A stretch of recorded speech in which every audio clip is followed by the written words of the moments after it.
With the book's eldritch energy enveloping him, Tommy was drawn into its arcane depths, his world spinning as he was transported into an entirely new realm. He awoke to the cacophony of clashing swords and the sharp scent of seawater mixed with magic. Scrambling to his feet, Tommy found himself on a swaying ship deck, in the midst of a chaotic battle between salamander pirates and a horde of skeletal warriors led by the Skeleton King. The ship, a sturdy galleon with sails torn by the conflict, had collided with a giant whale, its skin faintly glowing with unnatural enchantments. The salamanders, with their scaly skin shimmering under the moonlight, fought valiantly. They squawked in a harsh, clicking language, coordinating their defense and slowly regaining control of their ship. Tommy dodged the swings of axes and the thrusts of bony swords, driven by survival instinct more than understanding. As he ducked under a skeletal swipe, his eyes caught the salamanders gesturing towards the torches that illuminated the deck from above. Making his way to one, he realized with horror that each torch was actually a freshly severed human hand, still gripping a flame. The cold, fleshy texture of the hand sent shivers down his spine as he tore it from its mount. Swinging it towards an approaching skeleton, the hand stretched impossibly, fingers clamping around the skeleton's skull. Green flames erupted, consuming the bone with a sizzling noise, leaving nothing but ash floating to the deck. As the battle waned and the skeletons began to retreat, one hand remained clutched to a skeleton wearing an ornate ring, refusing to release its grip. With a final desperate act, Tommy found himself going overboard with the skeleton into the chilling ocean depths. Struggling back to the surface, he clambered aboard the ship, the hand still burning with a now fluctuating flame. The fire itself began to morph, its tongues licking the air and forming words in an ancient, arcane language. It urged Tommy to reach into the flame. With a mixture of dread and intrigue, Tommy extended his hand into the fire, feeling the heat wrap around his fingers without burning him. Grasping the ring, a surge of knowledge and power flooded through him, revealing secrets of the enchanted whale, the enslaved skeletons, and a map of celestial gateways that the ring could unlock. As the last of the Skeleton King's horde dissipated into the salty sea wind, a whisper clung to the air, chilling and profound. "You have become ward," it intoned, a voice as old as time, speaking directly to Tommy, who has been and always will be constructed within.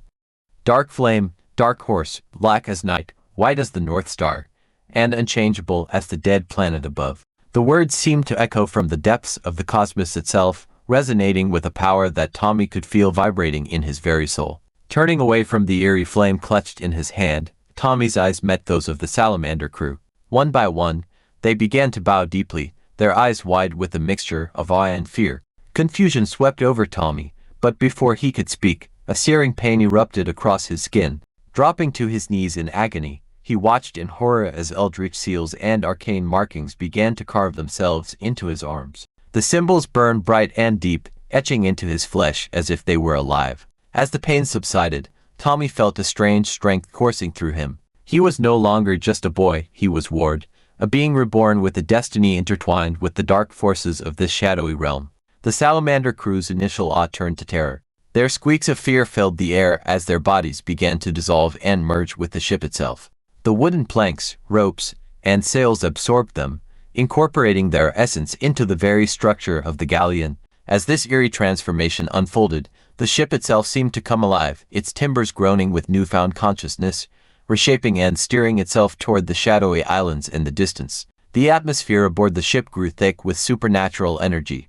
As the living ship cut through the dark waters, Tommy Ward stood at the helm, feeling an inexplicable connection to its movements. The ship, now a sentient entity, moved with purpose towards its unknown destination, guided by forces beyond the normal realms of existence. During the journey, the dusky sky overhead swirled with ominous clouds, casting strange, shifting shadows across the deck. In these shadows, Tommy saw visions, each more terrifying than the last. He witnessed landscapes twisted by nightmare, forests of gnarled trees with branches that writhed like serpents, and creatures that defied the laws of nature and reason. These visions revealed the horrors that awaited him, ashore abominations lurking in the depths of the islands, each a guardian of the dark secrets that these forsaken places held. Tommy's mind reeled with these glimpses of possible futures, each scenario a puzzle piece in the vast cosmic game he was now part of. The ship continued its relentless voyage, the islands drawing closer with every passing moment. The air grew colder, and a deep, unsettling silence enveloped the surroundings, broken only by the creaks and moans of the living ship. The ship sailed on, guided by an unseen force, into a world where the sky was a perpetual dusky hue, painted with twilight yet devoid of direct sunlight. Night reigned supreme here, a twilight that whispered of secrets and ancient magic. As the ship approached a cluster of desolate islands, their shores barren and unwelcoming, Tommy stood at the helm, feeling the weight of his new identity. These islands, untouched by life as known on Earth, held mysteries that Tommy was destined to unravel. The air here was thick with the power of the old gods, their presence lingering like a heavy fog. As the ship docked silently on the nearest shore, Tommy stepped onto the land, his every step resonating with the power of the eldritch seals now part of his being. In this realm of eternal dusk, where the boundaries of time and space were but a whisper, Tommy now Ward was to discover his role in the cosmic ballet of powers far beyond the comprehension of mortal minds. This was his new life, his new reality, and the journey was just beginning.